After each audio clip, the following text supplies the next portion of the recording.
Selamat siang anak-anak. Siap. Oke, siapkan dulu. Siap, salam pada Pak Guru. Assalamualaikum warahmatullahi wabarakatuh. Waalaikumsalam warahmatullahi wabarakatuh. Sebelum pelajaran hari ini kita absen dulu ya. 9C. Hari ini nggak berangkat siapa anak? Ini ya. Berangkat semua ya. Alhamdulillah.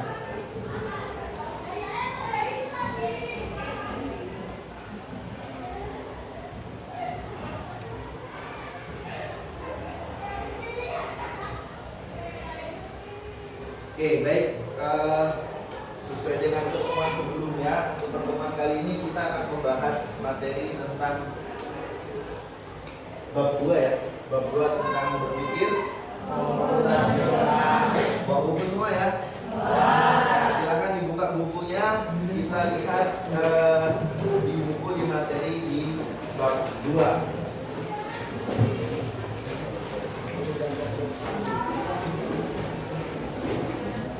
Oke. Jadi di dalam pembelajaran kali ini, di dalam berpikir komputasional itu kita akan dibagi menjadi 4 ya. Akan dibagi menjadi 4 bagian. Yang pertama ada apa? Dekomposisi. Yang pertama ada dekomposisi, terus di bawahnya ada apa? Pola. Terus algoritma. Jadi di pembelajaran kali ini di berpikir komputasional menjadi 4. Yang pertama dari komposisi, yang kedua dari pengenalan pola, ada abstraksi dan juga algoritma. Oke, dari tujuan pembelajarannya, pada setiap soal dalam bab ini berpikir komputasional ini terdapat konsep-konsep informatika yang dibungkus dalam bentuk soal cerita yang dekat dengan kehidupan sehari-hari. Jadi kita berpikir dalam berkehidupan sehari-hari, dalam pemecahan masalah yang ada di dalam kehidupan, kita diharapkan bisa berpikirnya secara komputasional, gitu ya. Atau dalam belajar mengidentifikasi algoritma. Algoritma itu apa? Langkah-langkah untuk menyelesaikan sebuah masalah seperti data, ekspresi dan juga operasi logika. Oke. Di dalam berpikir komputasional di dalam buku materi, di sini terdapat peta konsep, ya. Peta konsep itu yang sudah dibahas tadi. Ada berpikir komputasional itu dibagi menjadi 3. Ada struktur data, pengenalan pola dan juga algoritma. Dibagi menjadi 3 ya. Oke. Apersepsi. Dalam materi berpikir komputasional kelas 7, 8, dan 9 itu kan di kelas 7, 8, 9 juga ada ya materi berpikir komputasional. Kemampuan kalian dalam berpikir komputasional selalu diasah menurut kalian. Mengapa berpikir komputasional begitu penting dalam bidang informatika? Ya, karena di dalam pemecahan masalah komputer itu pasti dibutuhkan yang namanya computer thinking. Jadi harus berpikirnya secara terstruktur ya. Dan untuk mempermudah dalam memecahkan suatu masalah. Oke.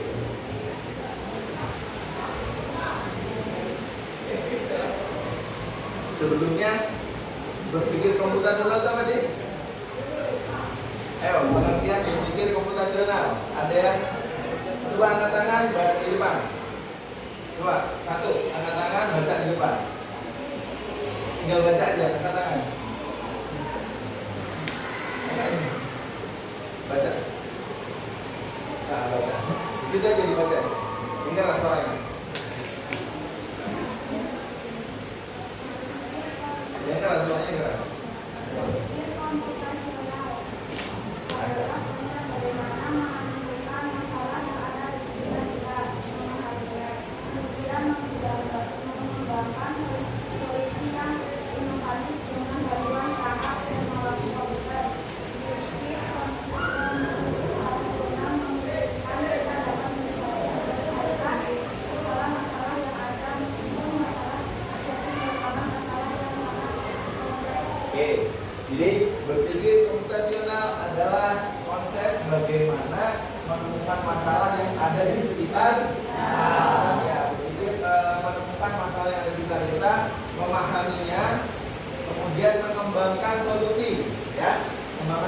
yang inovatif dengan bantuan perangkat teknologi komputer, gitu ya. Jadi masalah itu merupakan masalah yang sangat kompleks, ya, sangat kompleks, akan dikerjakan menggunakan teknik berpikir komputasional. Oke, jadi berpikir komputasional itu mempunyai 4 teknik pendekatan, ya. Ada 4. Yang pertama ada dekomposisi, terus yang kedua ada olah, terus ada dan yang terakhir ada algoritma. Dari keempat teknik tersebut bekerja sama melengkapi satu dengan yang lain. Oke. Kita masuk ke materi yang pertama, ada dekomposisi. Oke ya. Dekomposisi adalah pendekatan dengan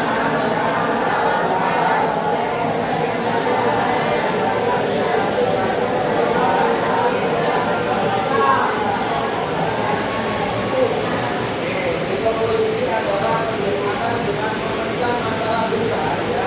Masalah itu besar dan kompleks menjadi masalah-masalah yang lebih kecil, gitu ya.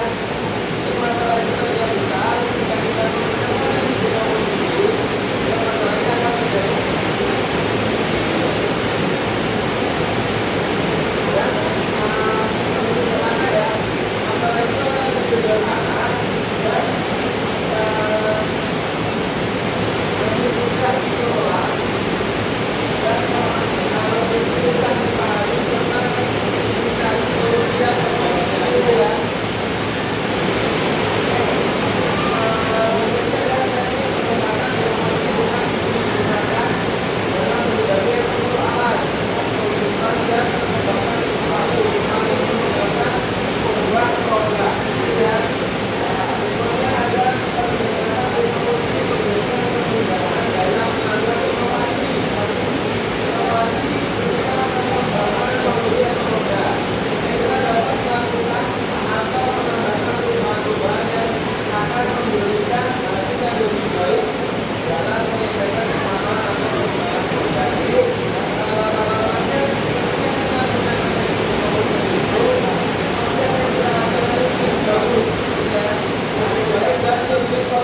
Atau bisa mengerjakan masalah yang besar.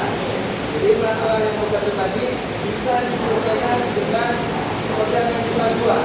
Contohnya begini, pernah ada yang belanja ke Alfamart yang kemarin? Pernah ya? Bagaimana kalau sistemnya di Indomaret atau Alfamart itu menggunakan sistem manual? Kira-kira hasil kesusahan atau tidak? Susah ya? Bayangkan aja produk yang ada di dalam satu toko tersebut itu kan jumlahnya mungkin bisa sampai puluhan bahkan ratusan jumlah produk, ya.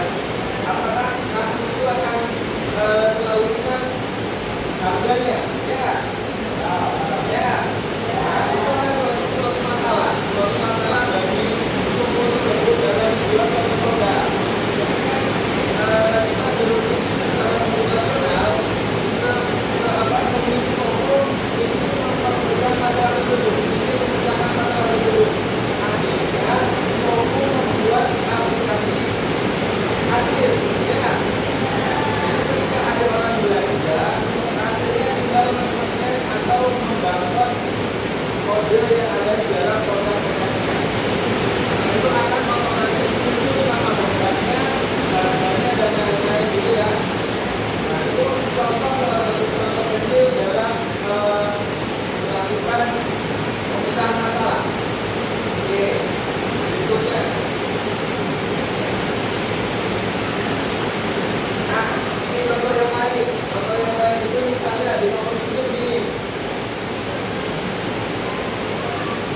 Jadi, di nomor itu misalnya begini. Nah, kita memiliki sepeda, ya. Kita bersepeda, masalahnya adalah ketika sepeda dikendarai berbunyi, terdengar bunyi tak tak tak, gitu ya, secara berulang dan semakin cepat terdengar. Saat sepeda bergerak dengan teknik dekomposisi dapat diselesaikan dengan memecah persoalan menjadi berikut. Yang pertama, apa tak. Itu ya. Itu adalah pertanyaan yang pertama untuk memecahkan di komposisi. Yang kedua, bagaimana dari sepeda yang bergerak dan bagian mana dari sepeda yang bergerak dan menjadi sumber bunyi. Itu kita punya tekniknya ya.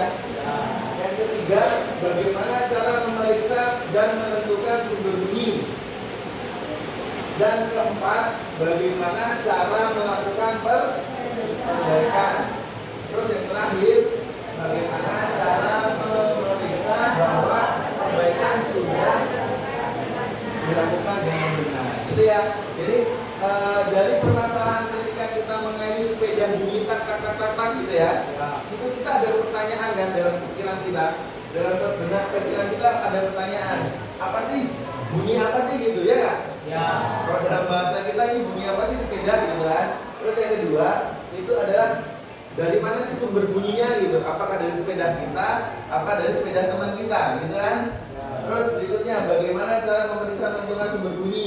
Berarti kita berhenti dulu, ya nggak? Ya. Kita periksa dulu. Terus yang keempat, bagaimana cara melakukan perbaikan? Setelah kita periksa dan ternyata ada biasanya bunyi itu jari-jarinya patah ya? Ya nggak? Biasanya jari-jarinya patah itu kan bunyi. Nah itu berarti penyebabnya adalah jari-jarinya patah. Terus yang keempat, bagaimana cara melakukan perbaikan? Berarti perbaikan harus dibawa ke bengkel. Bagaimana cara memeriksa bahwa perbaikan sudah dilakukan dengan benar? Ketika setelah dibawa ke bengkel, berarti kan harus dinamakan dicoba, ya nggak? Dicoba lagi masih bunyi atau? Nah, gitu ya. Itu adalah teknik cara pemecahan masalah sepeda itu. Ada masalah cuma kecil ya, masalah kecil. Sepeda itu bunyi tak. Ternyata dari masalah kecil itu kita bisa menjabarkan beberapa pertanyaan. Oke.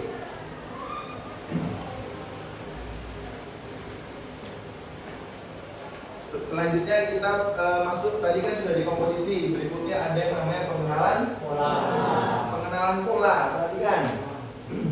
Teknik pengenalan pola merupakan teknik yang mencoba untuk melihat kesamaan pola-pola atau karakteristik tertentu dari suatu permasalahan yang ada, gitu ya. Terus berikutnya masalah yang memiliki karakteristik sama memberikan peluang untuk menggunakan solusi yang sama. Kesamaan pola juga membuat kita atau komputer dapat menemukan dan memberikan solusi dengan lebih.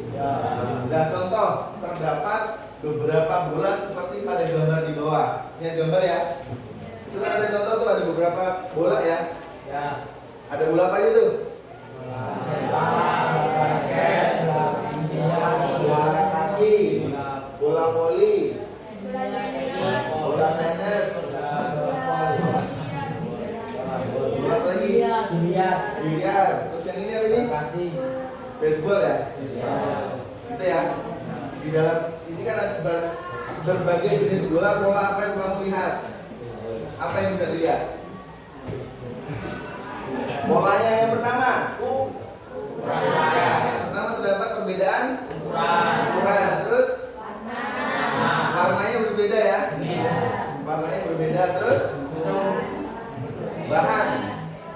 bahannya kalau kita lihat ada yang mungkin dari plastik ya, mungkin terbuat dari karet gitu ya. Oke, terus yang berdampak pada karakteristik bola-bola tersebut, persamaannya apa? Mempunyai bentuk yang sama sehingga memiliki sifat yang sama, yaitu dapat melindungi dan membantu jika dilempar ke lantai terdidik. Bola itu kan sifatnya kan dia punya volume ya, dan dia punya tekanan. Ketika kita lempar ke dinding atau ke lantai, dia melakukan pantulan gitu ya. Jadi dalam pola itu ada perbedaan dan juga ada persamaannya gitu ya.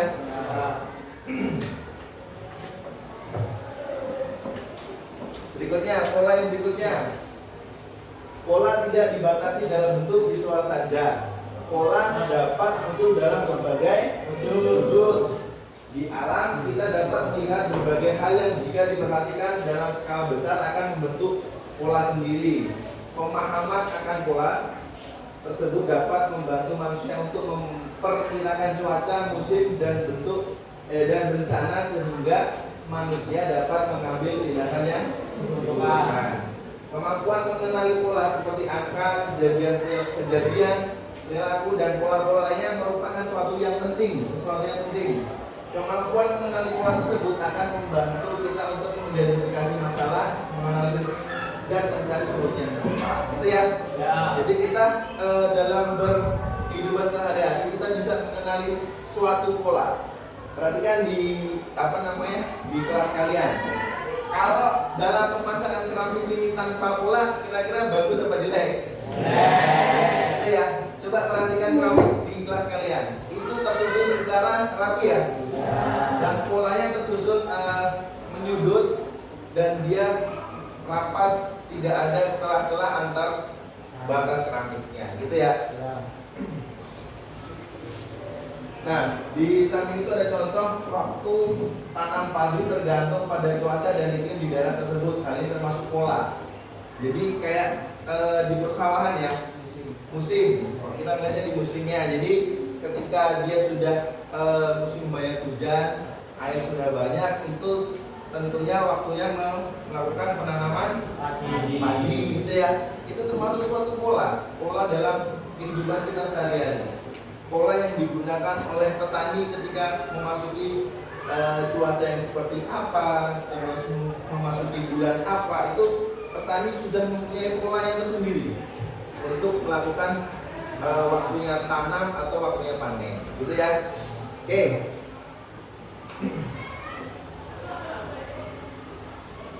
Oke, kayaknya ini lesu banget ini kayaknya ini. Coba kita ice breaking dulu ya. Kita ice breaking dulu, coba berdiri dulu. Berdiri.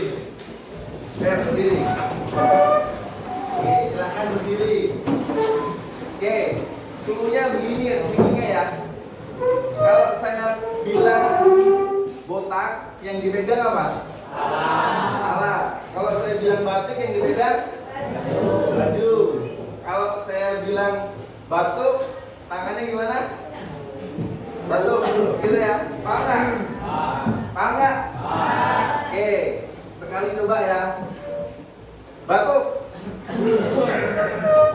botak, batik.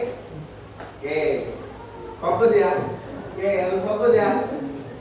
Kalau yang salah nanti ke depan. Oke, yang pertama, batuk, batik. Ayo, sama yang salah. Ada lagi? Enggak, yuk, coba lagi. Botak, batuk. Lagi. Ayo, lagi.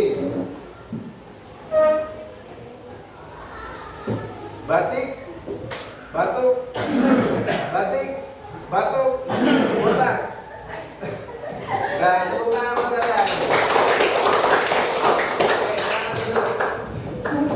Oke, jadi anak-anak dalam berpikir komputasional itu kan tadi kita sudah dibagi menjadi beberapa ya.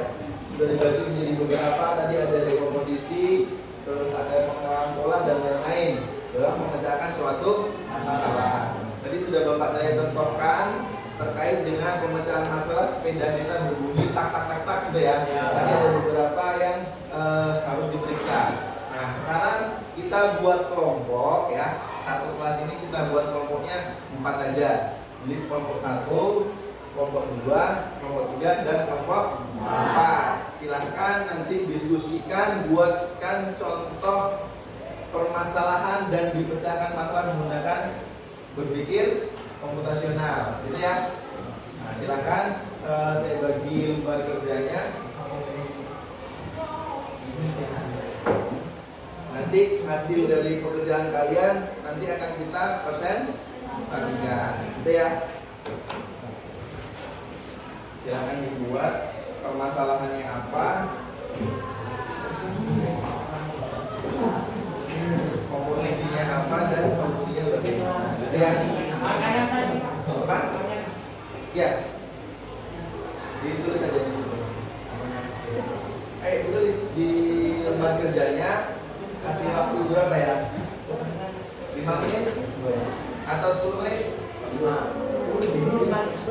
Ya 10 menit ya. Silakan dikerjakan 10 menit. Cari contoh permasalahan dan dicari pemecahan masalahnya. Dekomposisinya juga ditulis. Silakan berpikir komputasional. Silakan di saling berbaur. Kursinya boleh menghadap belakang. Nggak apa-apa. Kursinya. Yuk, silakan.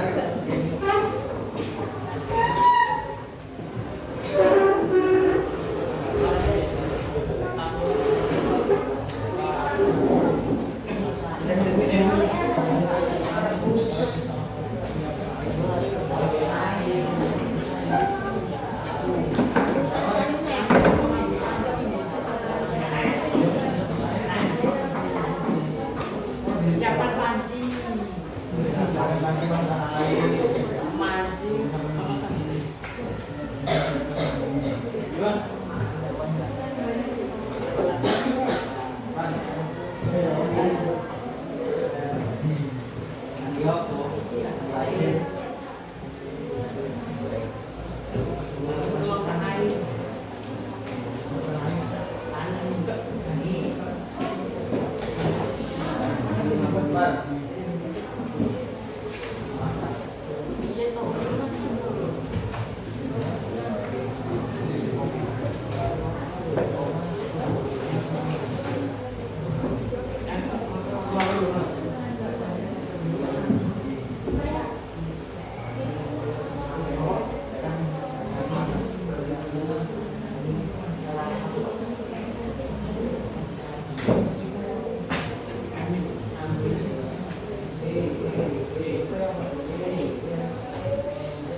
Jadi cari masalah yang bisa diselesaikan secara komputer tinggi, berpikir komputasional ya. Tadi kan sudah dicontohkan tadi apa aja tadi.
terkait dengan contoh suatu masalah yang diselesaikan dengan berpikir komputasional. Silakan. Ya, mau maju.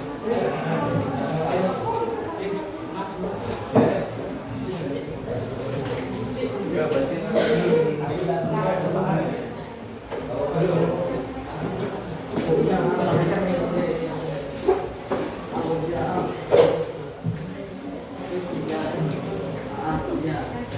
nama-namanya disebutkan ya, dari kelompok berapa, namanya siapa aja.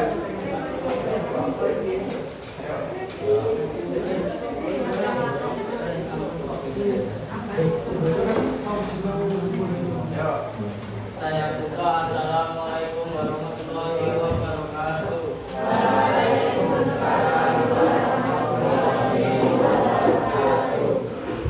Berdirinya saya di sini akan memperkenalkan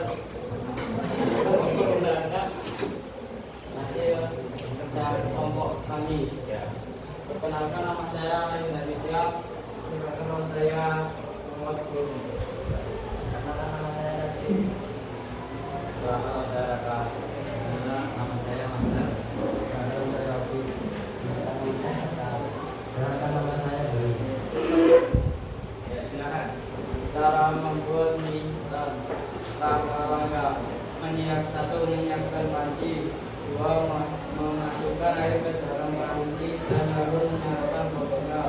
Tiga, menunggu air sampai mendidih. Empat, jika air sudah mendidih lalu masukkan minyak. 5. Menunggu mie sampai matang. 6. Siapkan wadahnya lalu buka bungkus-bungkusnya. 7. Jika mie sudah matang lalu masukkan ke wadah yang sudah ada bumbunya. 8. Jika mie sudah tertuang lalu mengaduk mie tersebut sampai rata.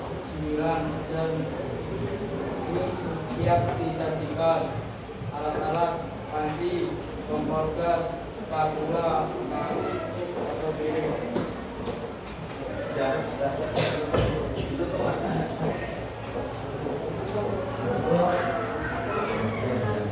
Saya tutup. Wassalamualaikum warahmatullahi wabarakatuh. Waalaikumsalam warahmatullahi wabarakatuh.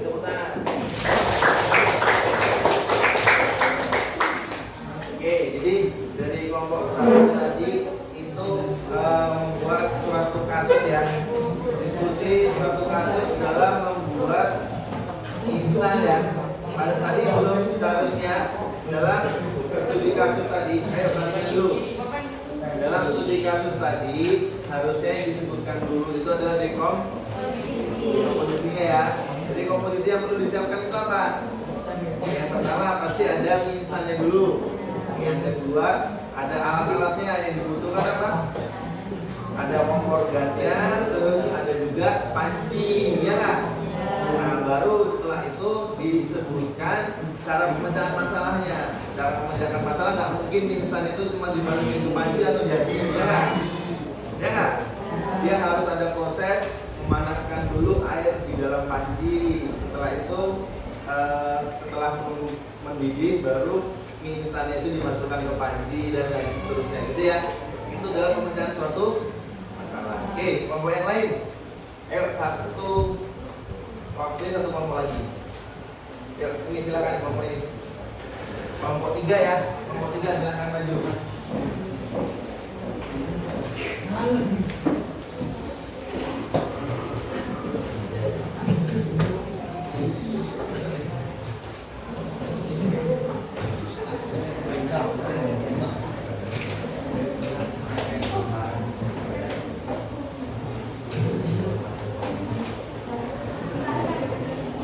Ya, silakan.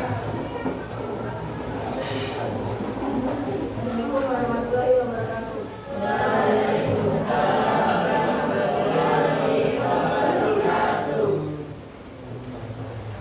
Kami dari kelompok 3 mempresentasikan hasil kelompok kami. Saya dari Malaysia Bagus.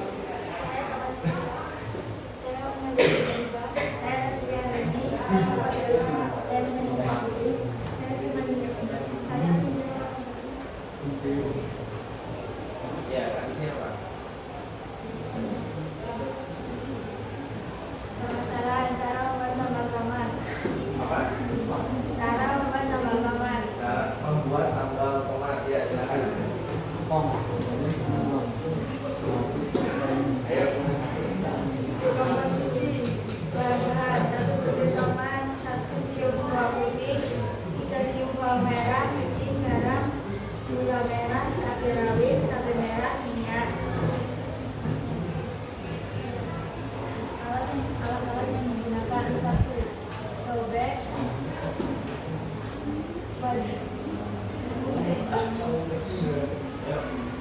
wajan, kompor, gas, dan spatula.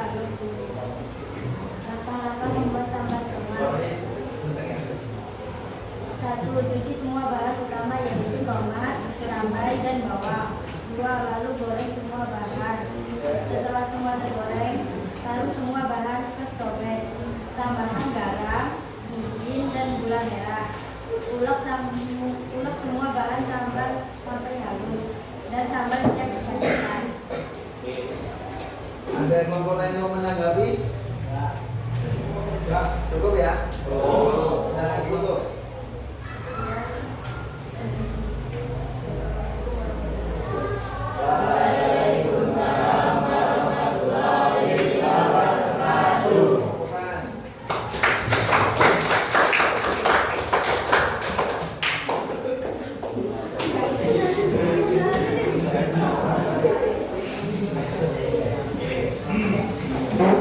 Baik, cukup dua aja ya, presentasikan hasil kerjanya. Bahwa di sini Bapak menyimpulkan dari pembelajaran kita hari ini bahwa kalian sudah paham, ya, kalian sudah paham apa itu berpikir komputasional, gitu ya. Nah, jadi berpikir suatu masalah kehidupan sehari-hari yang dipecahkan menggunakan langkah-langkah yang struktur, dengan dekomposisi yang tepat, gitu ya. Jadi dari kelompok 3 mempresentasikan dalam membuat sambal tomat, gitu ya. Jadi nggak semerta-merta ketika dalam permasalahan sehari-hari sambal tomat itu sedia. Tetap di situ harus ada yang namanya bahan-bahannya dulu, ya. Tadi ada tomat, cabai, terus dan lain-lain. Terus juga di situ ada juga komposisi dari alatnya, bahannya apa? Bahan alatnya untuk mendukung membuat sambal tersebut, gitu ya. Jadi dalam kehidupan sehari-hari kita butuh yang namanya berpikir komputasional dalam hal apapun, ya. Harapannya kalian bisa memecahkan masalah itu secara cepat dan juga tepat, gitu ya. Oke, untuk pertemuan berikutnya kita akan membahas tentang struktur data, gitu ya. Persiapkan untuk pertemuan minggu depan. Untuk minggu ini cukup. Silahkan ketua kelas pimpin untuk doa dan kita siap-siap pulang. Silahkan ketua kelas.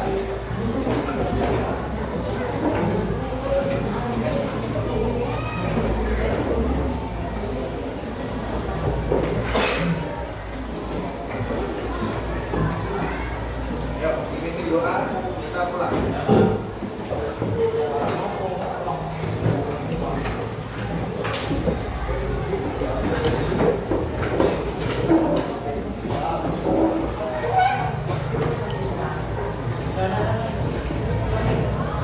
Ya, silakan.